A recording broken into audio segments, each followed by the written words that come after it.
So I got my doors on with new pins and strikers.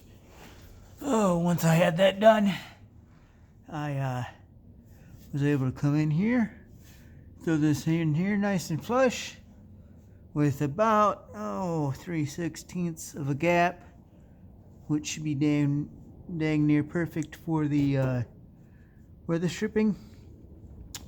I painted these bottoms here before putting them on, so that's covered in that hammered paint stuff. That's all pretty. Those welds look like crap, but it's wedged right in there, so the welds ain't doing much. So, still gotta patch that. Oh, I got the piece in here somewhere. And it's just a good place to throw the welder clamp for now. So yeah, that's all good.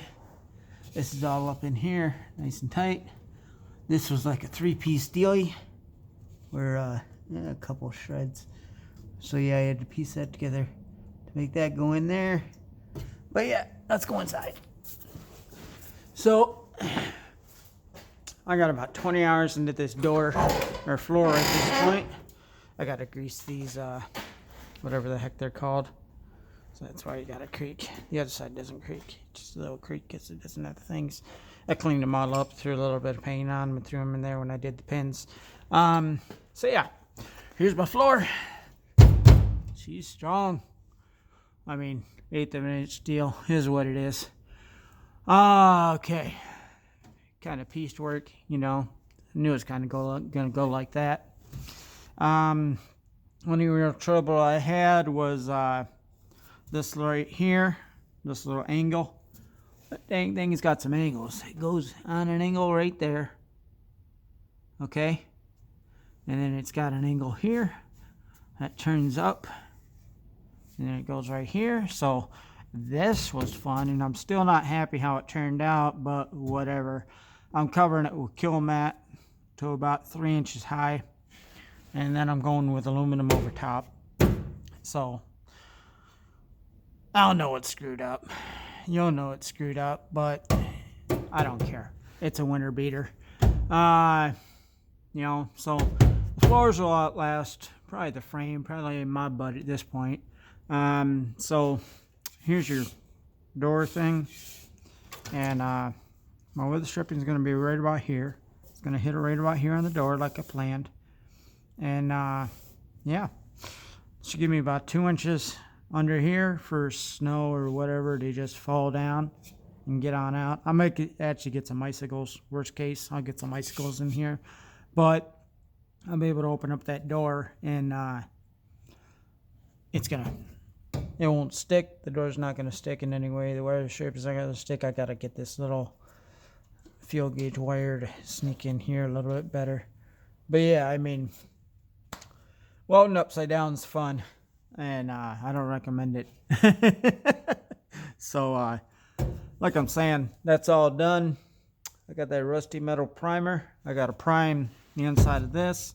Then I can put down the kill mat. Then I can figure out the aluminum floor on this side. But that's this side. I still got to play around with that side. I did the door. I did both doors at once, so they were done. And the pins on the doors. But as far as I made it on that side, I got to play around with all this. And still probably got to redo the boot and figure out what I'm doing with that around there for the shifter boot, which is right here. So yeah, a nice little layer of dust on that dash. So yeah, that's my floor. She's super tough. Good for a winter beater. That'll work. Play around with that fender a little bit right now. I don't know what I'm doing. I don't know if I'm keeping those on there this winter or if I'm just going to throw those on. At this point, I got a pinion seal leaking.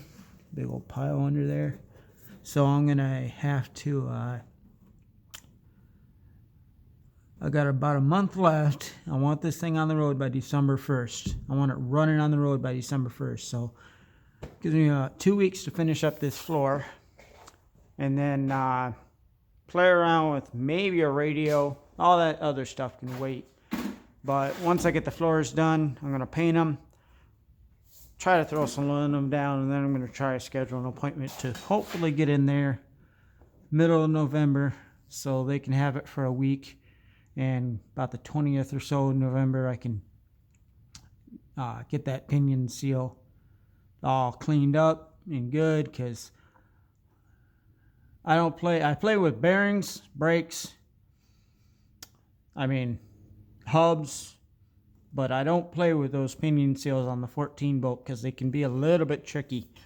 Somebody's going to say, if it was a trail rig, I'd probably do it myself. But being something that I want to drive in the winter when it's 20 degrees and worst case it's like 2 a.m. and I'm coming home from work and I go, and the rear end blows up. No thanks. I'll pay somebody $300 or $400 to do the job. That it's probably $30 or $40 in parts. But yeah, so I gotta get, more than anything, it's time. I'm probably gonna lose a week for having somebody else do that rear end versus myself doing it. But whatever. Yeah, lots of little stuff to still do the truck, but that's where I'm at. It's after midnight, so man, I gotta grease that. That bothers the hell out of me. So it's after midnight, and yeah, that's where I'm at. He's super tough, and yeah, like I'm saying, throwing kill mat down so that'll make it look a little bit prettier, but it ain't getting much prettier than what it is right now. Oh yeah, that's gonna get annoying. Yeah, I gotta grease that door.